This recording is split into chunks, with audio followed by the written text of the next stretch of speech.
Okay, guys, I am super excited to welcome our next guest to Let's Get Freaky. Tonight, we are joined by Derek Olson. How are you, sir? Hey man, I'm doing great. Thank you for the invite. Really excited to be on your show and really excited about some of the topics we're going to get into that I think listeners will find pretty interesting. Yes, sir. This is a big moment for me. Meeting people like you is what is so cool about doing podcasts. I'm a big fan of your work. I'm sure most people listening to Let's Get Freaky know who you are, but for those that don't, can you tell us a little bit about yourself and what got you into these subjects? Yeah. Um, I was a kid as a kid I was always interested in ancient history and always fascinated by the pyramids and just anything ancient structures. And so that was kind of, I guess, where it all started. I was just always had a natural bent towards history. And then I remember back around 2012, what really got me down this rabbit hole was I think I was doing an internet search one day of like, ancient structures. Um, and what pops up but a megalithic wall in Peru. I think it was at Sacsayhuaman, if my memory serves me right. And I was dumbstruck. Like, what is that? And I click on the image and I start reading about it, and you know, the mainstream narrative was what I was reading back then. This is Inca construction, but still, I'm going, how have I never seen this before? This is more superior than any most other ancient architecture I've seen. And so I started to do some research and found the alternative theories that this is actually megalithic. This is way older. It predates the Inca. This is from the pre-Diluvian world, the golden age, right? So that took me really down this path of researching um, ancient history. And it was like the more I researched, the more I realized it looks like there's a cover up. It looks like there's a cover up of real history. And why is this? And so several years later, I end up going to Peru to see these walls with a researcher named Brian Forster. Some people might know who that is. And so, going with a guide like that, man, he's getting you up close to all of the best phenomena of ancient technology in Peru. But it wasn't just the walls. In Peru is where I saw up close these elongated skulls. In Peru, they're all over really, but mostly in that Paracas region. When I saw those with my own eyes, I knew without a shadow of a doubt, there's no way that is 100% human. There's no way that's just a cradle headboarded human, especially when you're with someone like Brian, who's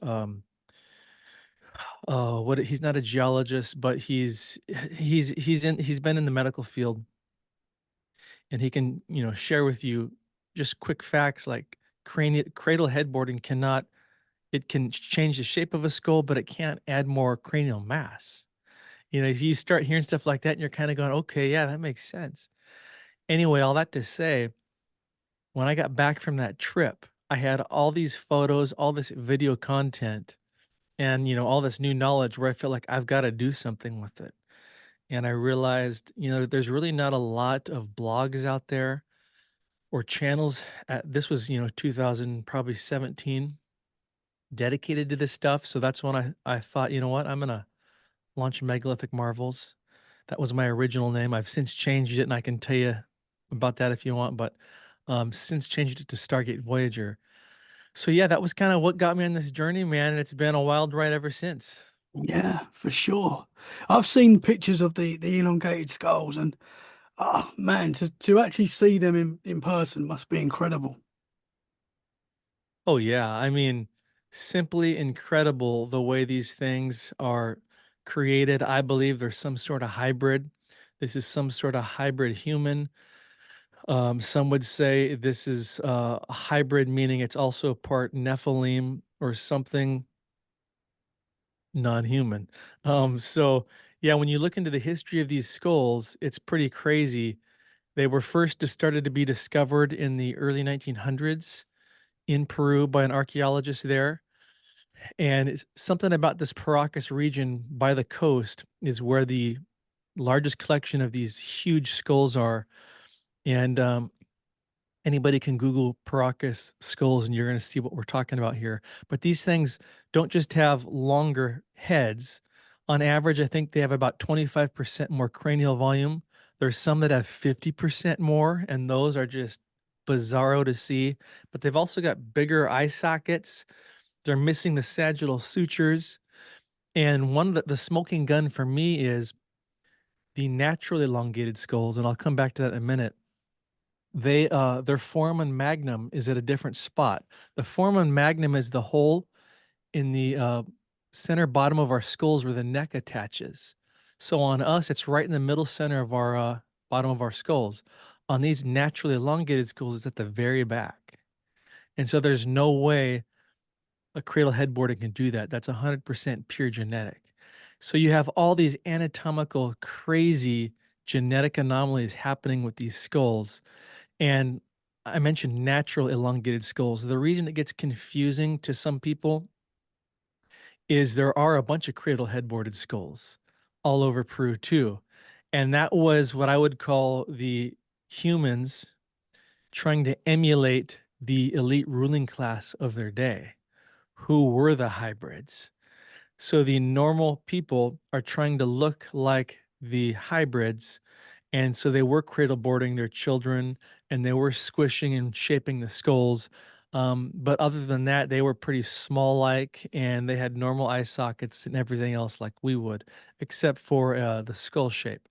But again, you compare that side by side with the natural ones, and you can clearly see these are two different things. Yeah. So interesting, man. Why do you think there's a pushback from the mainstream on some of these subjects? Because we've got so much evidence that the history that we're told may not be as it adds up. Why do you think there's a pushback? Yeah, great question. It's kind of like, well, for example, I could share with you all kinds of newspaper articles that were published, before political correctness took over that document elongated skulls discovered in America, on Catalina Island in California, here in Washington State where I live. What was he called? One of the great, in the 90s, there was a skeleton discovered. I'm blanking on his name right now. Um, and it was just passed away. This is a really old Native American skeleton, but when you look into the actual original photographs, this thing had an elongated skull. Um, the point is, anything like that discovered here is swept under the rug, and the story is retold that this was just a very old Native American skull. That's why I love Peru. I call it's like the Wild West of archaeology, where you can still see this stuff on display, and if you get special permissions, you can even hold them. Um, so I think it's swept under the rug because they don't want us asking questions about our distant past, Yeah, right? Um, if these are all on display, especially in America, people are going to ask the questions I have, like, well, why do these have all these genetic anomalies that can't be explained away with cradle headboarding? So if they are hybrids, how did they get here? Where did they come from? And to me, from my worldview, this points back to the golden age that the Bible, the book of Enoch, and really every civilization on earth talks of this golden age where the gods mingled with men. And the ancients held that the gods even built the megaliths using technologies, and they referred to them as cyclopean architecture. And so, again, I think that's why it's swept under the rug is because if you see it, you're going to think about it. If you think about it, you're going to ask questions. If you ask questions, you're going to research. And again, a lot of it points to the technology. Where did they get the technology? If they had it, where did it go? To me, one of the answers I have is, well, it points that there was a worldwide global cataclysm, right? And so we lost a lot of that knowledge. I think we've discovered a lot of it since, but again, the elite of the day have it and don't want to share it. And again, that's why they don't want us asking questions. So I know I said a lot there, but That's awesome, man. Do you get, because I know you got a huge following, do you get a lot of pushback from mainstream science and stuff like that? Do you get a lot of, you know, yeah, I have in ways. And, my approach to this isn't to be the dogmatic voice that's saying, this is exactly what happened and I'm going to prove it to you. I just ask a lot of questions. That's all I've ever done is just ask a lot of questions. If you see my videos or see my posts, I'm really just sharing, footage and asking questions. And now a lot of people love that, which is why I believe my channels have really grown because people are searching for truth, especially in this post-COVID world. But it's crazy how triggered just asking questions triggers people. And so yeah, I've just learned to grow some tough skin, as far as comments go, because every post you're triggering some people that are just losing their mind that I'm not towing the mainstream narrative on stuff. yeah, But then in a more sinister way, I referenced how I had to change my name. And originally my name was Megalithic Marvels. Well, it started with Instagram. I realized, man, why is my account, because you can see all your analytics. So I've had just massive growth year after year since I started. And then suddenly it flatlined and then it was just going straight down. And so I'm like, why is my account shrinking? What's going on? And then I started getting messages from people saying, hey, I never see your stuff show up anymore. I heard you on so and so podcast. I searched for it and I can't find you. And so, that's when I realized, okay, there was something to the shadow banning going on where I think everything's fine, but nobody can really see anything and find me. Well, then I tested it out. Um, and, from other accounts, I would search my account and sure enough, couldn't, if you put in megalithic marvels, at least last time I checked, you couldn't find my account or any, videos related to that hashtag. Completely gone. wow, So like a total blackout. Well, then I started getting messages from people saying, "Look at this. When you even typed in the word megalithic marvels," and I took a screenshot of this probably 2 months ago, uh, this big warning came up that said this is related to human trafficking. And it's like, how is megalithic history and rocks related to human trafficking? yeah, So that's kind of when I go, am I really married to the name? Yeah, and I thought, not really, So I'm gonna play the game, and I changed it. So now it's Stargate Voyager. And the reason I chose that name is because in everywhere I go, Egypt, Peru, stargates come up, right? The ancients, there was something about stargates and portals, and so and plus I feel like it gives me a little bit broader reach on things where I can not just talk about rocks, but all kinds of stuff. So yeah, that's kind of the pushback I have experienced. And then on Facebook, I've been totally demonetized. I had a huge page, like 375,000 followers, I think. wow, I used to get tens of thousands of, likes and shares on a decent good post. yeah, I'm lucky to break 100 likes now, wow, right? man, So it's like they just hit a button and totally shut it yeah, off. yeah. I find that So terrifying. I really do because shadow banning does seem to be something that is happening more and more, and it's scary that they can do that. You've got all this work and all this amazing work, and so many people are interested in it, and it's clearly there's a lot to it, and yet for whatever reason they don't want this stuff out there, and they, yeah, as you say, the click of a button, and it's, oh, man, it's terrifying. I find that scary, to be honest. yeah, especially if you were, luckily I've got other ways of making income. But it would be totally really horrifying if this was 100% my sole income because yeah, there was a while I was making some pretty good money on Facebook, just from all the ads and the videos. And again, So you went from, I think 1 month I made like almost $5,000. And then, it's just gone, taken away. Bye-bye. Wow. Because you've broken rules but they don't really tell you what you did. Yeah. And Yeah. there's no way to get a hold of anybody to help you. It's the craziest situation. Yeah. Yeah. There's no number to ring where you're actually talking to someone. It's like, Yeah. man, wow. And they don't give you, as you say, they don't give you a logical explanation. It's just you've broken a rule that's, you don't even know what it is. Yep. They just say, it usually says something like you broke community guidelines. Um, and so you try to dig into that, and I don't want to bore people with it, but it's just like, yeah, you were posting unoriginal content. It's like, this is all my own content, right? Yeah. Yeah. So there's no way to really argue with it. There's no way to appeal it. Again, I've tried everything. So you just march on, you move on. And so now my focus is definitely on YouTube most. I'm still doing some stuff on Instagram, but again, because of that censorship, I'm trying to focus more on YouTube. So that's where people can probably follow me and find me the most, and X, Yeah. formerly X Twitter. is great. Yeah. Yeah. Yeah. You can say anything on X. Yeah. It's great. Oh man. So going back to the elongated skulls, I'm curious to ask you, have any of these skulls been found in the US?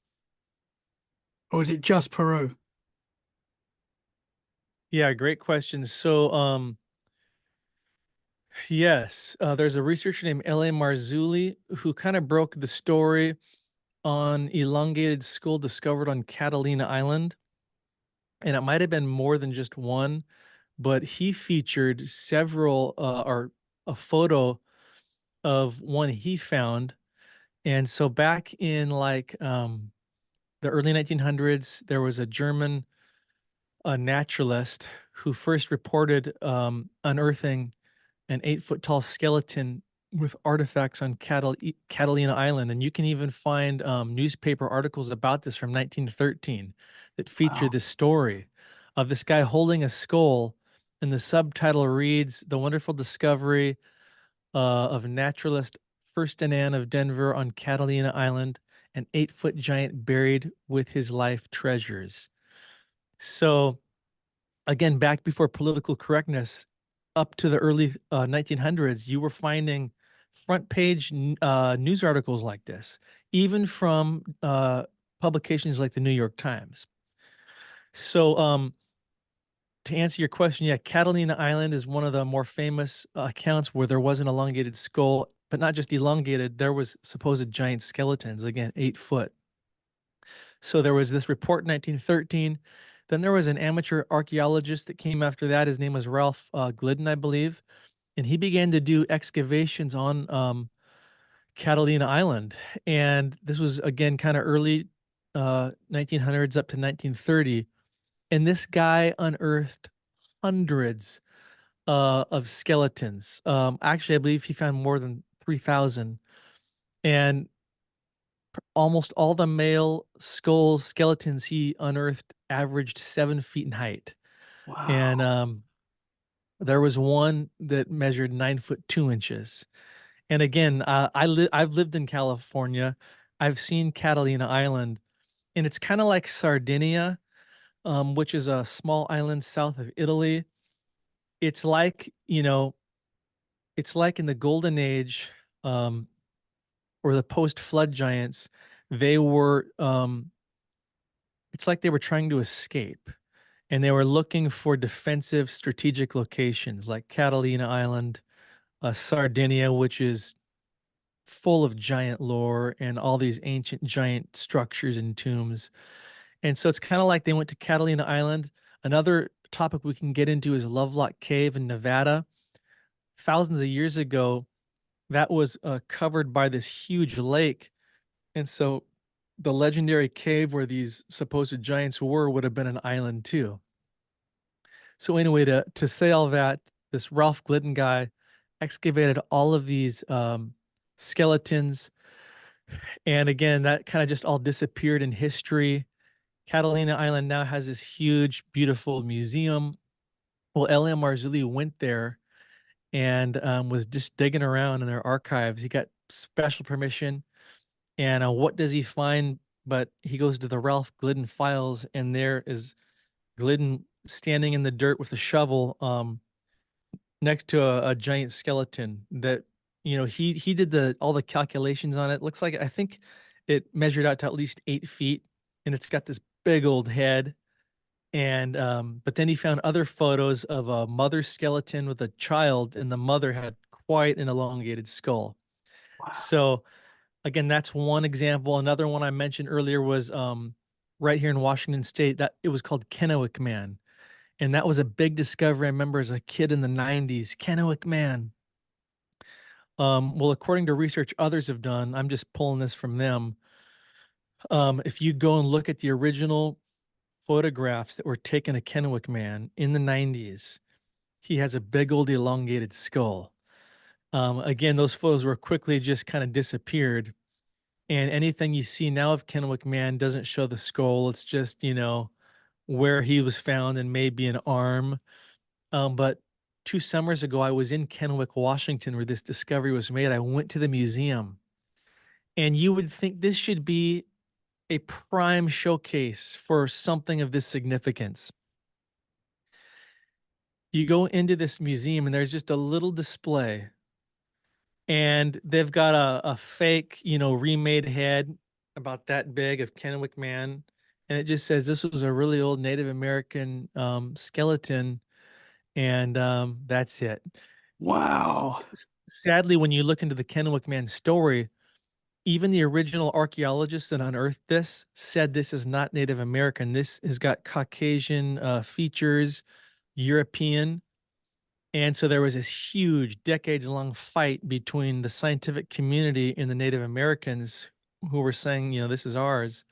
Well, the Native Americans won in court and got to rebury it. So we never, nobody can ever really see this thing again. So those are two Wow. examples for you Yeah. of elongated skulls, apparent elongated skulls discovered here in the US. Interesting, man. Do you think this type of humanoid were all over the world? Is it? Do you think this is how we were thousands of years ago?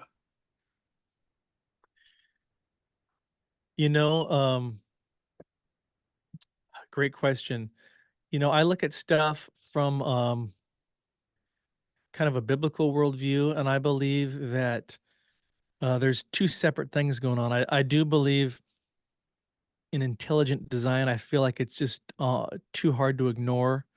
Um, and so I think, you have these created humans. But if you read the book of Enoch, if you read Genesis 6, there was an attempt made by the dark forces um, to thwart the original bloodlines and create hybrids that would breed out the original bloodlines, if that makes sense. Yeah. And so, according to the Bible, you've got God creating humans in his own image, and then Lucifer or Satan, um, he he was once, according to the Bible, an angel in heaven. Well, there was a war in heaven. Satan's kicked out. A third of the angels come with him to earth. And what do? Um, they take on some kind of form to where they can breed. And that's what they begin to do. It says Genesis 6, it says the sons of God, that means fallen angels, bred with earth women and created these giants of old. Again, Genesis 6:4 is probably the most famous Bible scripture that would speak of this. And so what they were doing was they were creating, if you read, for example, about Goliath in the Bible, this isn't just some big, tall, dumb guy. This is kind of like an orc in Lord of the Rings, super strength, super speed. And again, if you read the book of Enoch, if you read even non-biblical sources like Josephus, the historian, around the first century AD, he talks about the giants that were still in museums on display in his day. I mean, Homer, he talks about giants. Um, really, Greek mythology, all of the Titans were giants. It's pretty crazy to consider when you really look into Atlantis. Um, it's giants. When you and we can get into the legends in Peru. I was just there in October, and so I was really diving deep, asking our guides who are native Quechuans and descendants of the Inca, what are the oral traditions and legends of Peru? And it's crazy what they start telling you off the record. Um, Wow. the Inca oral traditions, and even when you are a lot about giants, and then and the giants had something to do with building the biggest walls. Well, then even when you look into the Spanish chronicles, because the Spanish came through and wiped out the Inca, unfortunately in a bloody saga. But the Spanish chroniclers, the what they wrote talks about um even the Spanish chroniclers found giants when they were sweeping through Cusco and Peru, and they would find these gigantic mummified um humanoids or elongated skull skeletons in caves that the Inca were worshiping. And so, the Spanish were trying to rid the whole region of this idolatry, as they called it. And so they would just destroy all of this. But yeah, the Inca, and I'll come back to this on a side note, remind me, they basically worshiped these elongated skulled hybrids. So I know I said a lot there. I think that's what we're looking at. I think these elongated skulled hybrids, like for example in Peru and Paracas, are probably descendants of, again, what the Bible calls the Nephilim. Um, Others would call them Anunnaki from a non-biblical worldview. All that to say, these were some kind of hybrid. So it's crazy, yeah, in Peru, when you start looking into this, all over Peru, like, most people just think of the big famous sites like Sacsayhuaman or Machu Picchu, which are incredible. And the foundations of all these sites are megalithic, precision, mortarless blocks. And then I believe the Inca came along thousands of years later and built on top of them. So literally, if you go to Machu Picchu, 90% of what you see is Inca construction. It's small, rough stone. It's got clay mortar. It's amazing engineering for what they had. But when you look at the foundations that stuff's built on, it doesn't even compare. It almost, at Wow. Machu Picchu especially, is sci-fi looking, almost space age looking at Machu Picchu. Something crazy special was going on there. But then when you get off the beaten path, which is my favorite thing to do on our tours, like I love going in the highlands above Cusco and just hiking, you find megalithic shaping all over the mountains. And you'll come across these spots, and I feature a lot of these on my YouTube channel and Instagram. And I usually try to outline the shaping in red so people can kind of really see it. They're called huacas by the Inca. And a huaca means sacred space or altar. So again, I believe the Inca came along and found these, and they said, "Man, let's make an altar out of this place." And what the Inca did was the elongated skulled humanoids I was telling you about in Paracas. So those guys predated the Inca. In fact, the Inca, when we say Inca, that doesn't mean the whole civilization. That just meant the ruling class of the Inca's day. The Inca descended from the Paracas. They all had this dark red hair. So I think the Paracas died out about 2,000 years ago. Well, they just turned into the Inca and went up to Cusco. And so what the Inca were doing is, and this was the most fascinating thing I really started to wrap my mind around on our last tour. On the holy days, the solstice days, I think it's June 21st, all these huacas around Peru, these megalithic cutout, altar looking places, the Inca would bring out their most treasured possession, which were the mummies of the full-bodied mummies of these elongated skulled humanoids. And they would place them in the huacas. And on the solstice, June 21st, I believe it is, um, it's like these elongated skulls would be animated, not skulls, these mummies, and they would begin to speak telepathically to the Inca. Wow. And this is in the Inca legends, oral traditions. This is what they did. And these elongated skulled mummies would give them orders, would tell them what to do, teach them about, blood sacrifice and all kinds of crazy stuff. And if you look at a lot of the skulls of these the elongated skulled mummies, like the one called Waiki in this museum, it's got this huge hole in its head. Well, the reason it's got a hole in its head is because when these hybrids were alive, not when they were dead, when they were alive, it's called trepanation. They would cut a hole in their head and place a golden artifact. And somehow they had a technology to keep them alive for a while to do this. But they thought this is how this entity would better communicate with the gods. And so a lot of these, even in the time of the Inca, had a golden artifact in the top of the head. And isn't that crazy to consider? Yeah, man. It's amazing. Yeah, and if that's not crazy enough, I don't know if you've heard the story I share. There's a site called Napa Huaca. It's way off the beaten path. It's in the Sacred Valley near Machu Picchu. Most people don't know about it. I guess it's because of my videos and Brian Forster's videos and stuff. A lot of people know about it now and go there. But back when I saw it in 2017, it was still pretty unknown. But I remember Brian said, "Hey, I'm going to show you guys something way off the beaten path." And so he goes, "I'm taking you to a cave."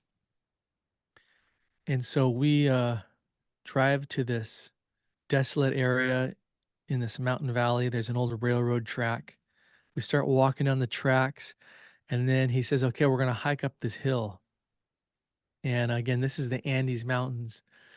So you're way up there, and we're start hiking up this hill. And he says, "We're going to a cave." And you start to pass by all this Inca construction that's in ruins. And anytime you see Inca construction, you know, if you know, that, okay, the Inca found something much older around here, and that's why they showed up, right? Because it wouldn't make any other sense to go to this area. It's so way out and it's so high up. Yeah. This was a hike up the side of a mountain. So what did the Inca find up here? Well, you look up in the distance and you see this massive triangular shaped cave. And you get inside the cave, and it's still the most mind-blowing sight I think I've ever seen, because it's halfway up a mountain in a cave. You see the most futuristic megalithic shaping inside this cave. On one side is a massive, what looks like a Chiron portal, with like a not a 3D, but like a 5D cut door that goes into the mountain. It's a faux door, so it doesn't actually go in, but this was considered a portal. And then on the front of the cave is what looks like, and I can send you pictures if you want to show this in your video or something. Yeah, that'd be cool, man. Um, it looks like a console or an altar. It literally looks futuristic, almost like you could sit in it like a spaceship. Wow. And so we're blown away. We're looking around at this, and there was also this Incan elder that was with us who was telling us, "Hey, man, this is one of the most holy places of the Inca." So even before we got in, he was wanting to spray us down with a special incense, and so we're in there and we're blown away. And then he says, "Hey, everybody, sit down and just let's meditate." And being, what he's told me, I'm really hesitant to want to engage in meditation if I know there's some dark occult powers related to this. So I wasn't meditating, I was just sitting there, but a lot of people were engaging in meditation. This guy started beating a drum and he's chanting, and he was basically saying, "Just welcome the spirits." And I'm thinking, "Uh-oh." And so it was peaceful and quiet there for a few minutes. And then all of a sudden, um, we heard this blood curdling scream. And this guy in our group, I open my eyes and he's just flailing his arms and screaming at the top of his lungs, like he's dying, scared to death. So we all rush over to help him, and when he settles down, he tells us that um he saw a puma come through the portal and enter him, right? Wow. And so to me, that was the craziest experience because it kind of it showed me a connection between the ancient legends, the megalithic technologies, and the spirit world, right? Yeah. Yeah. And so when we went back there last year, this is several years later, right?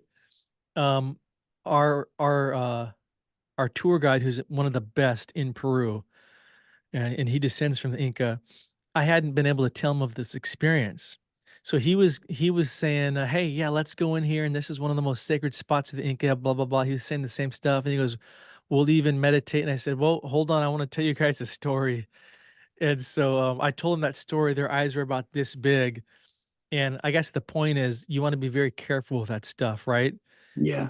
At Yeah. these sites, because just based on that story, it appears there are ancient, ancient spirits, whatever you want to call it, connected, and you want to be careful what you're messing with.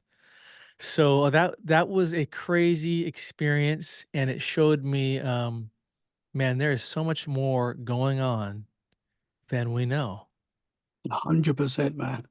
For Yeah. sure. Wow. Do you think it's possible that these giants are still out there somewhere? I mean, I mentioned L.A. Marzulli. He and others have broke the story. I think it's the Kandahar giant. Yeah. If people haven't seen that, Google Kandahar giant. You'll probably see L.A. Marzulli's research on it. I know the Blurry Creatures podcast have talked about it as well.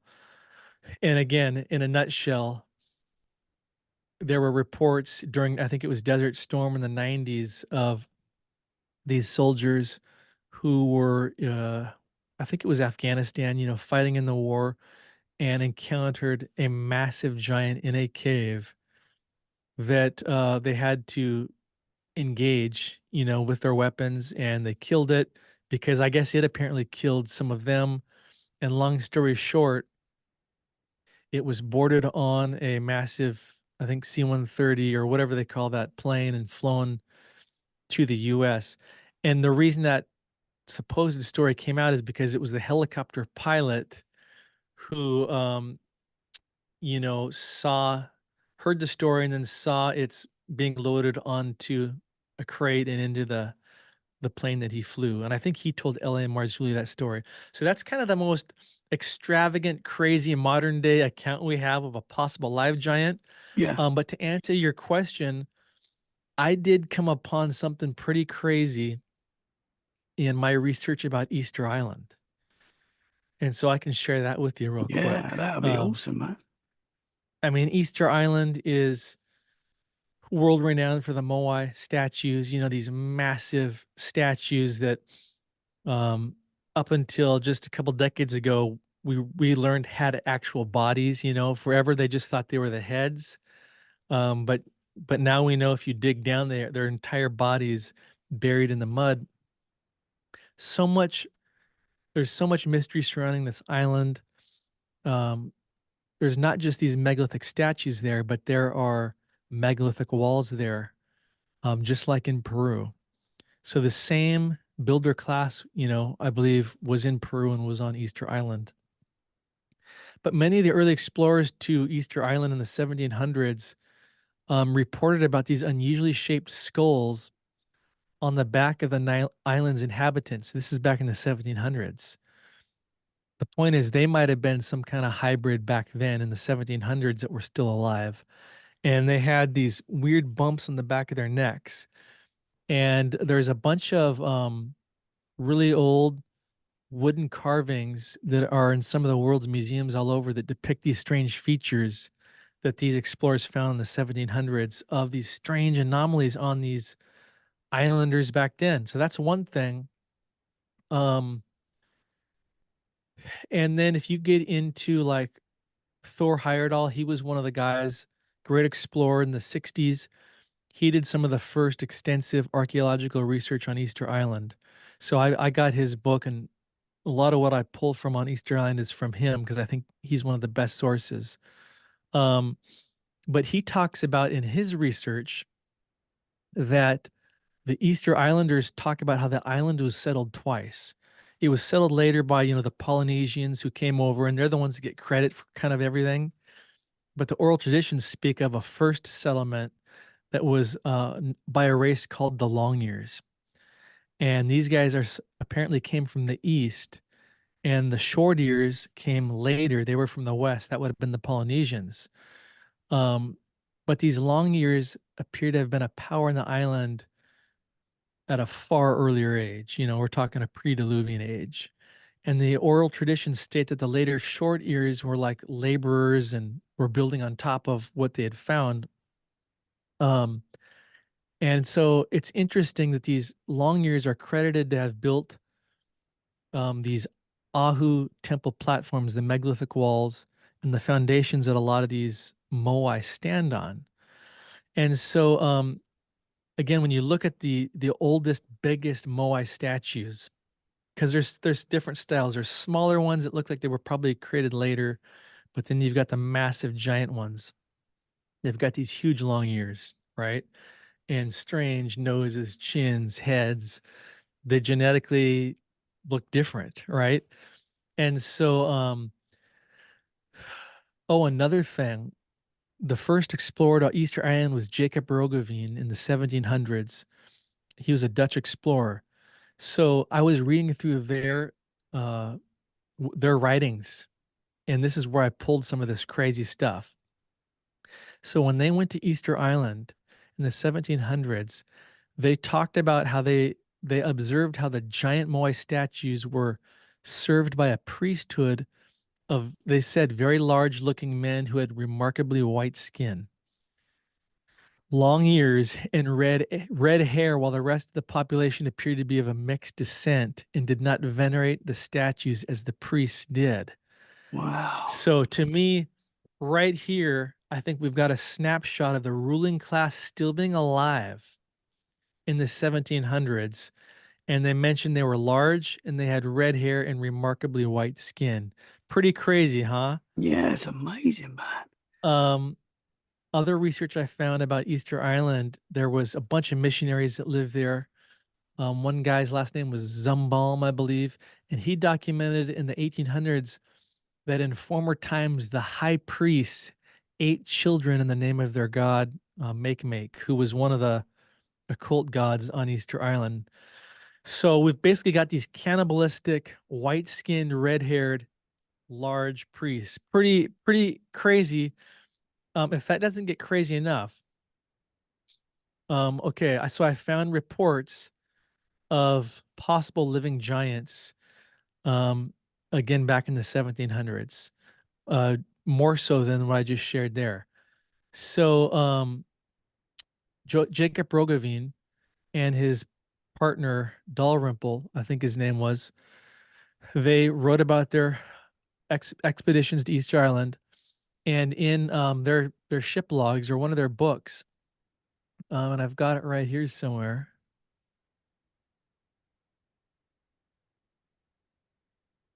And again, these guys weren't jokers. I mean, this Dalrymple was one of the greatest hydrographers of his day, making maps of the ancient world, nautical charts. And so this is who is writing this. So in Dalrymple's book, he documents the ship logs of Roggeveen, 1722, his voyage to Easter Island. And here's what it says in this book. Here's the account below. Thus far, my narratives will gain credit because it contains nothing in common. Yet I must declare that all these savages are of a more gigantic size. For the men being twice as tall and thick as the largest of our people, they measured one with another the height of 12 feet, so that we could easily, who will wonder at it without stooping, have passed between the legs of these sons of Goliath. According to their height, so is their thickness, and are all now with another very well proportioned, so that each could have passed for Hercules. And it goes on to say a little bit more, but I Wow. was my jaw fell to the floor when I Yeah, read man. that part that here in 1722, these are the again explorers that went to Easter Island, and this is what they're saying they saw on the Yeah. islands. It's incredible. And it's not that long ago, really. Like in the great, it's that's relatively close to us now that these things were reported. Yeah. Super, super interesting, man. Yeah, but that's the kind of those are the kind of nuggets I love finding, when doing research that it just doesn't seem like your normal book about Easter Island is ever going to tell you that. You know what I Yeah, mean? yeah, for sure. So that's why I love history and love documenting these things and just finding out more. So Yeah, it's wild, man. I mean, I don't know how anyone can sit back and with the history books that we've got, with the official narrative, and sort of take that for what it is, because there is so much more going on, as you say, and so much more to this world. It's incredible. It's amazing. yeah, and right there in your backyard, I know you live near Stonehenge, and Yes. Yeah.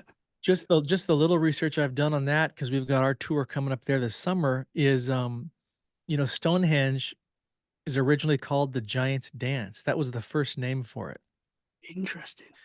And the first ever drawing we have of Stonehenge going back hundreds of years is of Merlin the magician at Stonehenge, and what's next to him, this giant is building Stonehenge. Wow. And so this is part of their legends. Yeah. And so that's just fascinating. Hugh Newman is another guy who's done some extensive research on that, and that's who I'm doing the tour with. So I can't wait to get to Stonehenge, man, and to see this for myself. How many times have you Yeah. been there? I've been to Stonehenge quite a few times. So I live pretty close to it now. I never used to live as close, but we used to go on holiday to Cornwall every year, and you used to have to drive past Stonehenge to get there. So we'd always make it our point to stop at Stonehenge. And we remember going up to the rocks. You know, if you ask anyone now, they'll say you can't do that. But we remember actually walking up to the rocks, touching them. When I was a kid, I remember this. Um, but apparently that's never been the case, but which is strange because I remember doing it. Um, but yeah, Stonehenge is a magical place, man. I went there last year, the last time I went there, and it just blows my mind every time. Wow. Yeah. Well, according to Hugh, again, who I'm doing this tour with, I think it's June 30th through July 6th. That's my birthday. Um, Yes. is it? Yeah, June 30th. Yeah. Oh, wow, dude. That's awesome. Yeah. Well, maybe I'll see you on your birthday. You never. Oh man, that would be amazing. Yes, for sure. But according to Hugh, we're going to have a private visit inside Stonehenge, which I know, yeah, your average tourist can't go walk through it, but we're going to. And I hope that Wow. means I might get to touch it. Yeah. Yeah, I'm sure you will, man. I'm sure you will. I had Matt Pike on the show, who I'm pretty sure you're probably going to meet because I know he works at Stonehenge every day.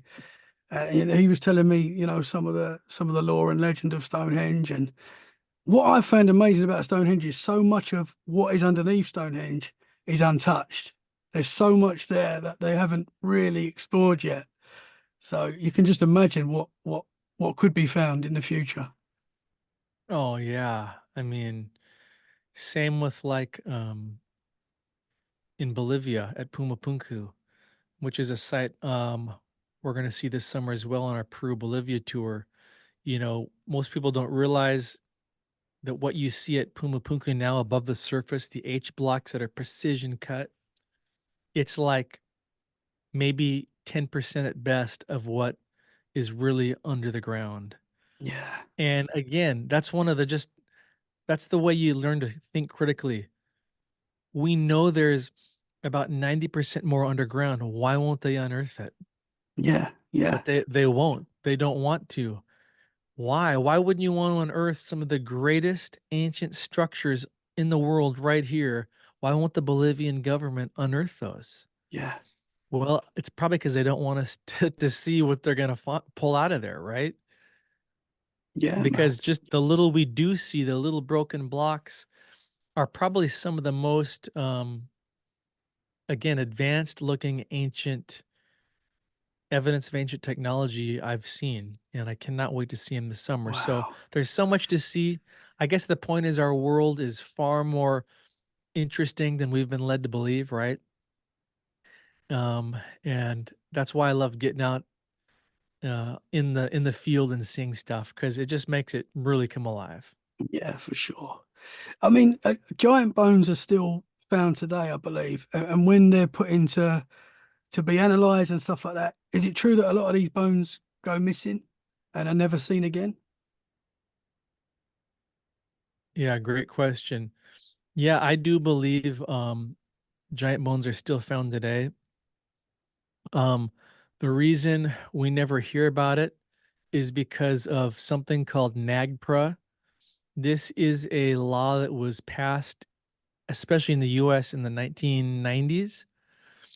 And NAGPRA stands for, I think, Native American Graves Repatriation Act. And basically, it says that anything found that's super ancient belongs to the Native Americans and must immediately be repatriated and buried. So your average person who doesn't know what we know, usually they if they find some 9 foot long skeleton, they call up, the authorities or the university who control everything, and it's never heard of or seen of again, right? No, Yeah, not even a news report about it. So I think that's the biggest reason. And that's every country now, especially Western country, Europe. They all have some kind of laws like this. Again, controlling history, controlling the discovery of artifacts, of skeletons, to where it's not allowed to be shared to the public, right? Um, but again, if you look at all these newspaper reports from the late 1800s, early 1900s, it's crazy what you find. Um, Skeletons discovered all over America, documented again in the New York Times, the Scientific American. Um, a lot of the mounds in America, we have the mound building culture, and I know you do too there. You have ancient mounds, yeah, but in a lot of these ancient mounds, giant skeletons were discovered with crazy artifacts, shields, swords, artifacts that look Mayan, like straight from South America. And most people are shocked to see photos of these artifacts because they're not shown anywhere else, right? They want us just to think these were hills that some Native Americans built, and most of them sadly have all been flattened in the US by the Smithsonian back in the early 1900s, right? So they were the ones who destroyed all of this ancient history. Um, but yeah, right here I got a running list of a couple of newspaper headlines I'll read to you that see where'd they go? Okay, so these are all New York Times um headlines back in the day. 1871 New York Times report 8 foot skeleton with filed teeth found in Virginia cave. 1885 New York Times report 8 foot skeleton found in underground vault. 1916 New York Times report 7 foot horned skeletons found in Pennsylvania mound. wow, Crazy, isn't it? Then that's just incredible. three I've found. Yeah, man. But yeah, so as the European colonists um as they made their way to the New World, they obviously found a thriving culture that was settled by the Native Americans. But as they pushed westward, they began to find the remains of this other earlier culture that seemed to predate the Native Americans by thousands of years. And again, the giant earthen mounds constructed with ancient knowledge and mathematics that allowed them to withstand ages of earthquakes and cataclysm. They were found unscathed by the settlers. And so, but these settlers would often dig inside of them and they would find these artifacts, these giants. And some of the biggest mounds that we can still see today are the Cahokia Mounds in Illinois, Serpent Mounds in Ohio, um, Tennessee. The state of Tennessee has some good mounds. They're called the Pinson Mounds. Um, but yeah, strange teeth, large stature, robust skulls that could slip over the skull of a normal human. And then even did you ever hear Abraham Lincoln's quote about the giants? No. So, our 16th president, Abraham Lincoln, he was visiting Niagara Falls one time, and he was writing in his journal about the beauty of Niagara Falls. And he said the eyes of that species of extinct giants whose bones fill the mountains of America have gazed on Niagara as ours do now. Wow. So, he's Wow, recounting the man. beauty of Niagara and how ancient it is. Yeah. And again, in his worldview at the time, before it was politically incorrect to talk about this, he blurts out and writes down the species of extinct giants whose bones fill the mountains of America, gazed on Niagara like ours do. Pretty insane, huh? Super interesting, man. Wow. Yeah, Derek, man, this has been absolutely amazing. It's been such an honor talking to you tonight. I really appreciate it, man. Wow. yeah. Well, thanks for having me on. This has been a great discussion, and yeah, I could talk all day about this Yeah, man, stuff I could with listen. I could listen to you all day talk about it. It's amazing. I'm looking forward to you coming over to the UK. I'm going to try and catch up with you because that would be amazing to meet you in person. yeah. Thank you so much, sir. Can you tell the listeners where they can find you? Yeah, yeah. You can just search for Stargate Voyager on any of the social media channels, YouTube, Instagram are probably my biggest ones. Again, I'm on X, um, Facebook as well, despite the censorship. And then I've got a blog, stargatevoyager.com, where I kind of have, articles I write and lots of photos. So you can follow that. And that's got a link to my tour page, stargatevoyager.com/tours, where you can find all the tours we're doing this year. So we're gonna go to Stonehenge this summer. We're going to Peru and Bolivia in August. We are going to, or I'm going to Egypt in May. Awesome. We've got a few spots left if people want to join us there. And we got a special discount if you want that. So yeah, just go to stargatevoyager.com/tours. So that's everywhere you can find me. And I'm trying to think. Oh, and I've got a podcast as well that I usually post episodes to Spotify and YouTube. Awesome, man. You are a legend, brother. Your work is amazing. Thank you so much. I hope to get you back on soon again and talk more. Thank you very much, man. Pleasure is mine. Hey, thanks, man.